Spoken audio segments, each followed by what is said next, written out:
नमस्कार विद्यार्थी मित्रांनो, इन्फिनिटी इंजिनिअरिंग अकॅडमीच्या यूट्यूब चॅनलवरती मी प्रमोद देशकरी आपणा सर्वांचं स्वागत करतो। विद्यार्थी मित्रांनो, जसं आपल्याला माहिती आहे, railway recruitment board junior engineer 2024 RRB JE 2024 साठीच्या वॅकन्सीज आलेल्या आहेत।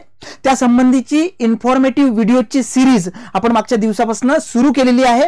ते व्हिडिओ जर तुम्ही बघितले नसतील तर डिस्क्रिप्शन सेक्शन मध्ये त्याच्या लिंक्स दिलेल्या आहेत। आमच्या यूट्यूब चॅनलवरती सगळे व्हिडिओज आहेत, ते तुम्ही नक्की बघा आणि तुम्ही बघितले असेल तर तुमच्या मित्रांना सुद्धा ही लिंक शेअर करा। विद्यार्थी मित्रांनो, याच अनुषंगाने एक महत्त्वाचा व्हिडिओ आपण हा सेशन घेऊन कंप्लीट करतोय आणि ते म्हणजे की मागील कट ऑफ काय होते। कारण बरेचसे विद्यार्थी मित्रांचे प्रश्न आम्हाला आलेत, त्यांचे कॉल आले आम्हाला की सर साधारणतः मागच्या वेळेस ज्या 2014 असेल किंवा त्याच्या व्यतिरिक्त 2015 असेल, 2019 असेल, यावेळेस ज्या आरआरबी जेई झाल्या त्याचा कट ऑफ काय होता, रिजन वाईज कट ऑफ काय होता आणि आता आम्ही कशा पद्धतीने तयारी करायची जेणेकरून आम्हाला सिलेक्ट होता येईल। ओके, तो विद्यार्थी मित्रांनो, आजच्या सेशन मध्ये आपण बघणार आहोत की मागचे जे कट ऑफ आहे त्याचा अनालिसिस करणार आहोत झोन वाईज। आणि दुसरी गोष्ट की आता तुम्ही काय टार्गेट ठेवलं पाहिजे म्हणजे तुमचं सिलेक्शन होईल। ओके, आणि विषयानुसार सुद्धा म्हणजे विषयानुसार सुद्धा तुमचं काय टार्गेट असलं पाहिजे, कारण आपल्याला माहिती आहे की सिलेबस पर्टिक्युलर कशा पद्धतीने दिलेला आहे। ओके, तर चला सुरू करूया विद्यार्थी मित्रांनो। सगळ्यात महत्त्वाचं की जर तुम्ही आरआरबी जेई साठी तयारी करत असाल तर वंदे भारत ही जी एक्सप्रेस बॅच आहे आपली, ही बॅच तुम्ही जॉईन करू शकता। जे विद्यार्थी कंप्लीट फोकस्ड आहेत आरआरबी जेई साठी त्यांनी नक्की लावावी अशी ही बॅच आहे। ही बॅच सिव्हिल इंजिनिअरिंगचे विद्यार्थी, मेकॅनिकलचे विद्यार्थी आणि इलेक्ट्रिकलचे विद्यार्थी या सगळ्या विद्यार्थ्यांसाठी अवेलेबल आहे। ऑनलाईन लाईव्ह आणि प्लस रेकॉर्डेड बॅच असणार आहे। याच्यामध्ये तुमच्या ज्या दोन स्टेप्स आहेत, कॉम्प्युटर बेस्ड टेस्ट 1 आणि कॉम्प्युटर बेस्ड टेस्ट 2 म्हणजे सीबीटी 1-2, ह्या दोन्ही टप्प्यांचे जे पर्टिक्युलर तयारी आहे ती आमच्याकडनं करून घेण्यात येणार आहे। ओके, कोण असणार आहे मेंटर आणि काय असणार आहे बॅचचे फीचर्स, तर ही सगळी टीम आहे आपली इन्फिनिटी अकॅडमीची। गिरीश सरांचा फोटो चेक करूनच ऍडमिशन घ्यायची। त्यानंतर याला लीड करतायत रवी वर्मा सर, जे x RRB senior section engineer होते, त्याच्यामुळे त्यांचा अनुभव रेल्वे रिक्रुटमेंट बोर्डचा खूप मोठा आहे आणि त्या पद्धतीने आपण ही बॅच एक्झिक्यूट करणार आहोत। या बॅच मध्ये तुम्हाला काय काय मिळणार आहे तर कंप्लीट डिटेल व्हिडिओ लेक्चर्स मिळणार आहे। सुरुवातीला ते लाईव्ह असतील आणि त्यानंतर ते ऑटो रेकॉर्ड होतील। त्यानंतर तुम्हाला क्विक रिव्हिजन क्रॅश कोर्स सुद्धा मिळणार आहे। म्हणजे फॉर एक्झाम्पल सपोज तुम्ही 3 महिन्याचा कोर्स झाल्यानंतर जेव्हा एक्झाम 1 महिन्यावरती आली तर त्यावेळेस अभ्यास करण्यासाठी आपण परत प्रत्येक व्हिडिओमध्ये जात बसत नाही, तर शॉर्ट मध्ये तुम्ही क्रॅश कोर्स बघू शकता। त्याच्या व्यतिरिक्त एसएससी जेई, आरआरबी जेई यांचे जे अगोदर एक्झामिनेशन झालेले आहे या सगळ्या क्वेश्चन पेपरचं अनालिसिस आणि सोल्युशन हे तुम्हाला याच्यामध्ये मिळणार आहे। त्याच्या व्यतिरिक्त याच्या अगोदर ज्या स्पेसिफिकली स्टेट लेवल असेल, सेंट्रल लेवलच्या जे एक्झामिनेशन झाल्या आणि ज्याच्यामध्ये एकच प्रश्न 2 किंवा 2 पेक्षा जास्त वेळा विचारलेला असेल तर अशा प्रश्नांची एक सिरीज सुद्धा त्याच्यामध्ये मेन्शन केलेली आहे। याच्या व्यतिरिक्त तुम्हाला जे क्लासरूम मध्ये जे काही बोर्डवरती मेन्शन केलेलं असतं ते ऑटो सेव्ह होतं आणि त्या पीडीएफ फॉर्मॅटमध्ये तुम्हाला नोट सुद्धा मिळणार आहे। तसंच एमसीक्यू प्रॅक्टिस बुक मिळणार आहे, त्याच्यामध्ये फ्लो नुसार असणार आहे। प्रोग्रेसिव्ह टेस्ट असेल, रॅन्डम टेस्ट असेल, त्यानंतर फुल सिलेबस टेस्ट असेल, त्याच्या व्यतिरिक्त डाऊट सॉल्व्हिंग सेशन असणार आहे, पर्सनल मेंटरशिप मिळणार आहे सगळ्यांची आणि गायडन्स मिळणार आहे। सॉरी तर विद्यार्थी मित्रांनो, या सगळ्या फीचर सहित आपली वंदे भारत ही एक्सप्रेस बॅच तुम्ही जॉईन करू शकता। चला आपल्या मुद्द्यावरती येऊया। सगळ्यात महत्त्वाचं की आरआरबी जेईचा पॅटर्न समजून घ्या। आरआरबी जेईचा जो एक्झाम पॅटर्न आहे, ओके, याच्यामध्ये लक्षात घ्या, सीबीटी 1 ला मॅथमॅटिक्स 30 मार्कांसाठी, जनरल अवेअरनेस 15 मार्कांसाठी, ओके, आणि त्यानंतर जनरल सायन्स पहिल्या स्टेजला फिजिक्स केमिस्ट्री मॅथ्स असतं, सॉरी फिजिक्स केमिस्ट्री आणि तुमचं बायो असतं, हे 30 मार्क्स, आणि जनरल इंटेलिजन्स अँड रिझनिंग हे 25, असे 90 मिनिटं म्हणजे 1.5 तास तुमच्याकडे असतात आणि तुम्हाला 100 एमसीक्यू 100 मार्क्ससाठी तुम्हाला सॉल्व्ह करायचे असतात। हा पॅटर्न आहे विद्यार्थी मित्रांनो।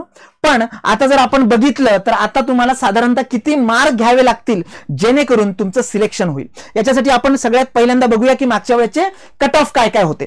तर सगळ्यात पहिल्यांदा बघा 2014चा जो कट ऑफ होता, 2014 आरआरबी जेई याचा जर कट ऑफ बघितला तर रिजन वाईज वेगवेगळा होता. बघा इथे अलाहाबाद पासनं तर जम्मू पर्यंत सगळ्या रिजन आणि सेंट्रलच्या कॅटेगरीज आपल्याला माहिती आहे. जनरल म्हणजे open category, OBC category, SC category आणि एसटी कॅटेगरी, ह्याच कॅटेगरी त्याच्यामध्ये असतात. इथे आपण स्पेशली फोकस करणार आहोत आपल्या मुंबई रिजनवरती, कारण आम्ही तुम्हाला सांगताना सुद्धा सांगितलंय की मुंबई रिजनच्या खूप साऱ्या जागा आहेत, कारण 7,000 प्लस जागांची ही वॅकन्सी आहे आणि त्याच्यातही मुंबई रिजनला जास्त जागा आहेत. 300 प्लस सगळीकडे जागा आहेत. त्याच्यामुळे मुंबई रिजनचा जर 2014चा कट ऑफ बघितला तर जनरलसाठी, ओके, मुंबई रिजनसाठी जर जनरलसाठी कट ऑफ बघितला तर तो 63चा होता, 63.05. त्यानंतर ओबीसी साठी जर बघितला तर 54 होता, ओबीसी साठी 54.21 होता. एससी साठी जर बघायला गेलं तर 42.6 होता, 42.6. आणि एसटी कॅटेगरीसाठी तो अजून कमी होता, तो होता 37.95. ओके, तर विद्यार्थी मित्रांनो इथे लक्षात घ्या, साधारणतः 63 प्लस हा कट ऑफ होता मुंबई रिजनचा. आणि तुम्ही जर कम्पेअर केलं बाकीच्या रिजनला तर याच्यामध्ये एक साधारणतः बिहारचा रिझल्ट हा जास्त लागतो. ओके, आता इथे जर पटना बघा, पटना बिहार 78 कट ऑफ लागला होता, ओपन साठी 72, ओबीसी साठी 61, एससी साठी आणि 48 एसटी साठी. लक्षात घ्या आपल्याला मुंबईसाठी पर्टिक्युलर बघायचं आहे तर इथे 63 हा कट ऑफ आहे. आणि कमी कट ऑफ बऱ्याचदा ठिकाणी असू शकतो, पण एक लक्षात घ्या बाकी ठिकाणचा मुझफ्फरपूर असेल, गुवाहाटी असेल, इथला सुद्धा 70 प्लस होता, पण मुंबईचा मात्र 63 होता. याचं कारण हे आहे की बेसिकली मुंबई किंवा महाराष्ट्र रिजनच्या मुलांनी कमीच मुलांनी ते एक्झाम दिल्या होत्या. आता बघा 2015ची जी एक्झाम होती RRBJची, त्याच्यामध्ये जाऊया. तिथेही रिजन वाईज हा दिलेला आहे, ही पीडीएफ सुद्धा मी तुम्हाला शेअर करतो. तर इथे विद्यार्थी मित्रांनो मुंबई रिजन मध्ये जर गेलो आपण तर इथे जनरलचा जो कट ऑफ होता तो बघा किती होता, 61.52. ओबीसीचा जर कट ऑफ बघायला गेलो आपण मुंबई रिजनचा तर 53.19 होता. एससी कॅटेगरीसाठी 41.27 होता आणि एसटी कॅटेगरीसाठी तो होता 35.46. बरोबर आहे. बरं आता इथे जर कम्पेअर केला आपण 2014च्या हिशोबाने तर साधारणतः थोडासा कट ऑफ खाली आलेला आहे. ओके, पण 61 प्लसच आहे. तिकडे 63 प्लस होता, इथे 61 प्लस आहे. म्हणजे मुंबई रिजनला परत एकदा चांगला गोल्डन अपॉर्च्युनिटी आहे. आणि परत मी सांगतो की बिहारला बघा इथे 79, 74, 68, 57 हायर साईडला तो लागला होता. ओके, तो विद्यार्थी तिकडचे जास्त तयारी करत असतात. पण एक लक्षात घ्या की आपण सांगतानाच पहिल्या व्हिडिओमध्ये सांगितलंय, कारण RRBJचा फॉर्म फिलिंगचा व्हिडिओ मी केलाय, तुम्ही जर तो नसेल बघितला तर तुम्ही बघा. त्याच्यामध्ये मेन्शन केलेलं आहे की जास्तीत जास्त मराठी विद्यार्थ्यांनी याच्यामध्ये फॉर्म भरायचा आहे. येते लक्षात. त्यानंतर आपण जाऊया 2019च्या कट ऑफ कडे.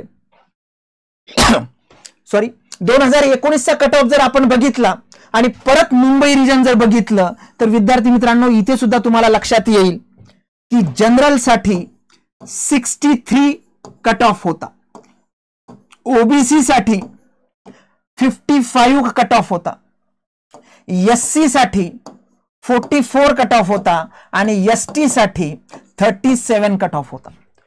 परत एकदा 3 एक्झाम झाल्या, तीनही एक्झाम मध्ये 60 प्लस हा मुंबई रिजन साठी कट ऑफ होता RRBJ मध्ये. तर तुम्ही लक्षात घ्या की अगोदरचा जर ट्रेंड बघितला तर 63, 61, 63 म्हणजे दरम्यान 60 प्लस मध्ये, तर 60 to 65 प्लस मध्ये हा कट ऑफ होता. मी मुंबई रिजन बद्दल फक्त बोलतोय, कारण मराठी विद्यार्थ्यांनी मुंबई रिजन बद्दलच स्पेसिफिकली फॉर्म भरायला पाहिजे, त्याच्यावरती फॉर्म राहायला पाहिजे.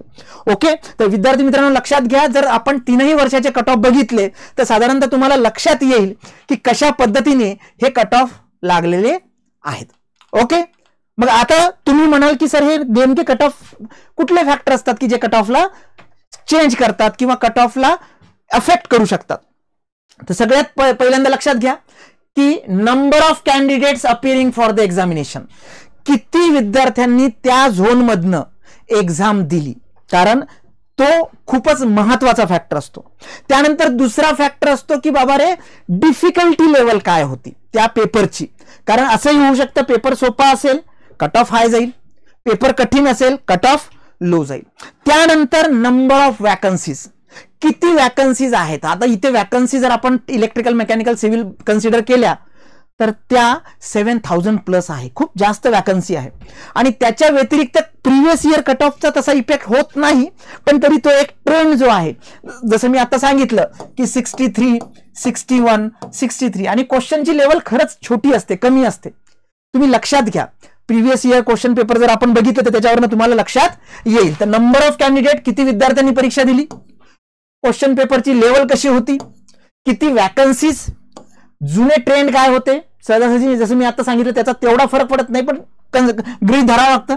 कॅटेगरीज ऑफ द कॅन्डिडेट, तुमच्या कॅटेगरी, जसं मी तुम्हाला सांगितलं की 37 ला एसटी कॅटेगरीला कट ऑफ लागलाय, साधारणतः 2014 आणि 2019 सुद्धा. आणि तेच जर आपण इकडे ओपनला बघितलं तर 63 प्लस आहे. तर जनरली हा फरक पडणारच आहे. म्हणजे 60च्या घरात ओपन होतं, 50च्या घरामध्ये ओबीसी होतं आणि 50च्या घरामध्ये एससी आणि 30च्या घरामध्ये एसटी, हा ट्रेंड होता. ओके. आणि डेफिनेटली सगळ्यात महत्वाचं कट ऑफ की तुमचा परफॉर्मन्स कसा आहे तिथे. तर performance of the candidate in exam hall हे फॅक्टर आहेत. त्याच्यामुळे या फॅक्टरवरती जास्त लक्ष न देता आपण फोकस केलं पाहिजे की मला किती मार्क पडायला पाहिजे. ओके. तर कट ऑफ काय लागू शकतो आणि काय असायला पाहिजे तुमचं. सगळ्यात महत्वाचं मी जसं सांगितलं तुम्हाला, आरआरबी जेई 2024 साठी जर कट ऑफ, खूप साऱ्या गोष्टी अनप्रिडिक्टेड आहे. अजूनही किती मुलं एक्झाम देतील माहिती नाही आपल्याला, फॉर्म किती जण भरतील माहिती नाही, पण साधारणतः वॅकन्सी माहिती आहे आपल्याला, जुना ट्रेंड माहिती आहे आणि एक साधारणतः डिफिकल्टी लेवल ही मॉडरेट टाईपची याच्यामध्ये असते. त्याच्यामुळे या सगळ्या कन्सिडर करून जर आरआरबी झोन, आणि त्याच्यामध्ये मी कशाबद्दल बोलतोय, फक्त मुंबईबद्दल बोलतोय, कारण आपल्याला मुंबईवरती जास्त फोकस करायचा आहे, जागाही जास्त आहेत. बाहेरचे विद्यार्थी तिथे अप्लाय करतात, तर आपण मराठी विद्यार्थ्यांनी जास्त अप्लाय केलं पाहिजे. तर साधारणतः जनरलमध्ये तुम्ही लक्षात घ्या की 61 to 64 हा तुमचा टार्गेट असलाच पाहिजे. याच्यामध्येही प्लस म्हणेल मी. ओके. त्यानंतर ओबीसी आहे बघा. ओबीसीचा जर जुना ट्रेंड बघितला तर ओबीसी मध्ये बघा इथे 55 आहे, इथे स्पेसिफिकली आपण मुंबईबद्दल 53 आहे आणि इथे जर बघायचं झालं 54 आहे. तर याच्यावरनं आणि या पर्टिक्युलर सगळ्या गोष्टीवरनं लक्षात ठेवा की साधारणतः 54 to 60 हा तुमचा ओबीसी साठीचा स्कोर असला पाहिजे.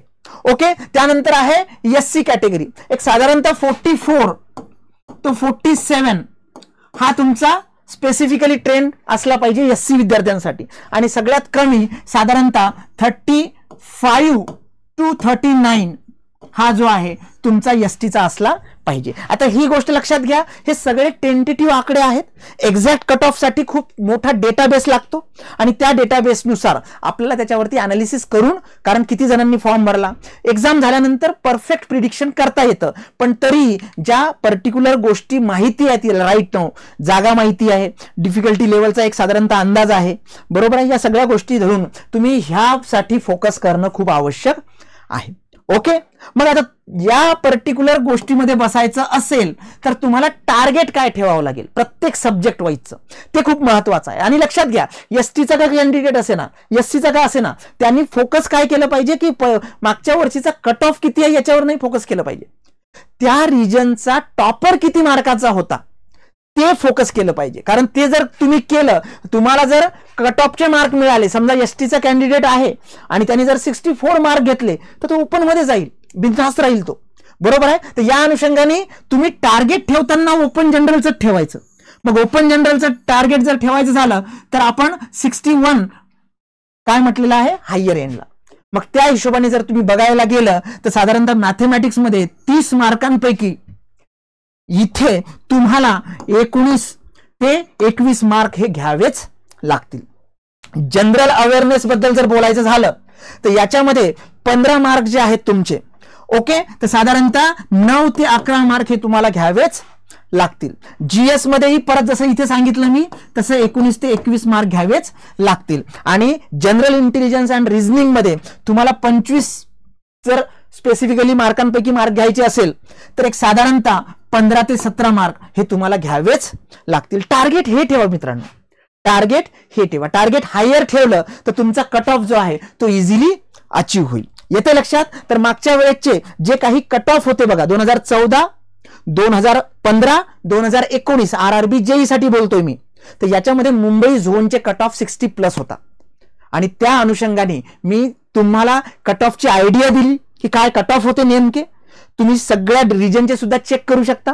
दुसरी गोष्ट की तुम्हाला आता किती मार्क मिळवावे लागतील जर तुम्हाला सिलेक्शन मध्ये यायचं असेल तर ते पण सांगितलं. आणि त्याच्या व्यतिरिक्त त्या रिजन मध्ये येण्यासाठी किंवा त्या सिलेक्शन मध्ये येण्यासाठी प्रत्येक सब्जेक्ट वाईज तुम्हाला किती मार्क घ्यावे लागतील हे पण तुम्हाला मी सांगितलं. विद्यार्थी मित्रांनो, जर अचीव करायचं असेल तर वंदे भारत एक्सप्रेस बॅच तुम्ही जॉईन केलीच पाहिजे.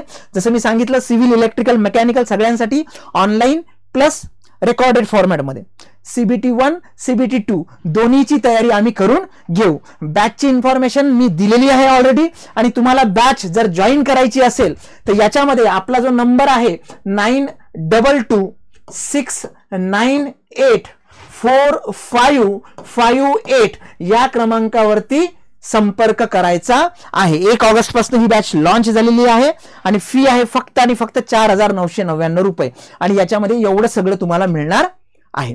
ओके, तर विद्यार्थी मित्रांनो, कट ऑफ आणि कट ऑफ प्रिडिक्शन याच्याबद्दल काहीही तुमच्या मनामध्ये शंका असेल तर नक्कीच आम्हाला संपर्क करा. आणि जर व्हिडिओ हा इन्फॉर्मेटिव्ह वाटला असेल तर तुमच्या इलेक्ट्रिकल, मेकॅनिकल, सिव्हिलच्या सगळ्या मित्रांना, 5 तरी मित्रांना कमीत कमी शेअर करा. Thank you very much.